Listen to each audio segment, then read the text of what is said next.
Let's talk about your purpose. Hi, I'm Angelika. I'm a leadership coach and I help you to be the leader you know you can be.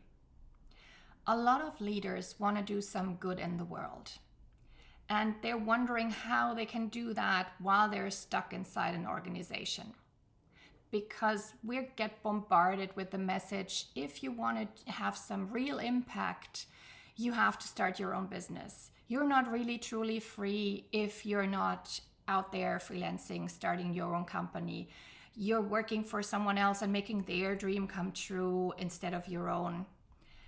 I believe that there's a kernel of truth in that for some, and that there's a load of rubbish in that for a lot of others. Because I firmly believe that you can fulfill your purpose wherever you are. It is essential as a leader to know yourself and to learn to tune in with yourself so that you know what is important to you, what is true for you, and what is a good choice for you. So today I want to offer a different perspective on fulfilling your purpose while you're in a leadership position inside an organization. First of all, start with treating your people fairly. If you are a purpose-led person, if you want to do some good in the world, start right where you are and treat the people around you, the people you work with, fairly and with integrity. That will require a lot of development on your own part because there will be challenges, there will be conflicts, and there will be people who will trigger you. Second, show that good business results go hand in hand, can actually go hand in hand with treating people well, with good collaboration. There's still this bias or this underlying assumption that in order to get great results, you have to walk over dead bodies and be super egoistic and push away everybody else. That's rubbish. If you're a purpose-led person and you want to do some good in the world, then of course you want to treat your people well and you want to collaborate. The challenge of leadership is so much bigger when we're doing this in a free, democratic environment because we have to convince people, we have to negotiate.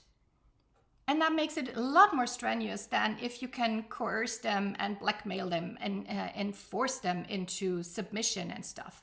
So we're not talking about that. You don't want to employ that old mentality of, oh, great results, you can only have them by being such a tough person.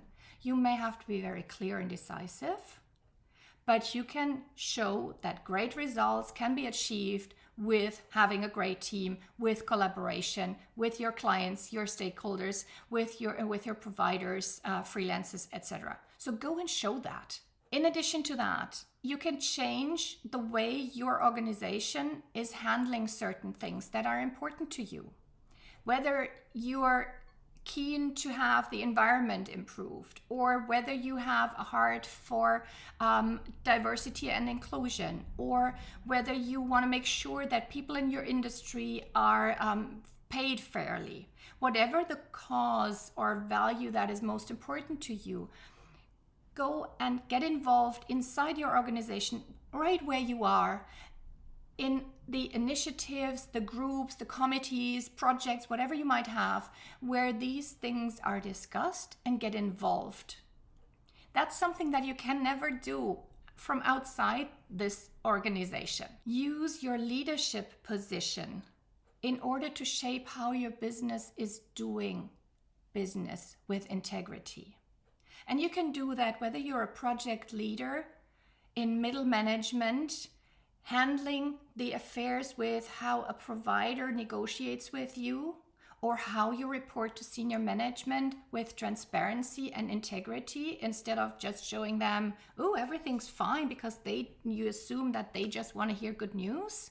You can be working with integrity no matter your hierarchy level. And whenever you're in a position of management or leadership where you have some kind of contact with the external world, like clients, like providers, like freelancers, like people from a temp agency, you're also at the same time a representative of how your company is doing business. So don't come back and tell me, oh, I'm not the CEO, I cannot influence how my company is doing business. You can influence that and you can help shape that according to your values, and that is part of what makes you fulfill your purpose. We've been talking about your options inside your organization. Let's take this a bit further. Use your networks both within your organization and also beyond your organization. If you're part of clubs, associations, industry events, trade fairs, whatever, you name it, depending on your corporation, your job title, etc., like in which environment you operate. Use your networks to further those causes, those values, and your purpose that you are there for.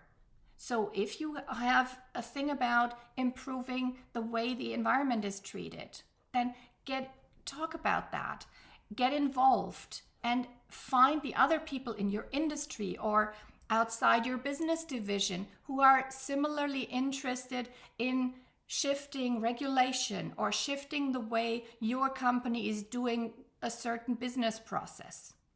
Get involved, get active. All of these you can do perfectly well inside your organization. I want to bring home to you that you can do this wherever you stand. If you find that you're working at a place that is totally out of alignment with who you are, then do what you can in order to find a better place to work. I'm not saying you have to stay there and work laboriously until you've changed everything. That's up to you.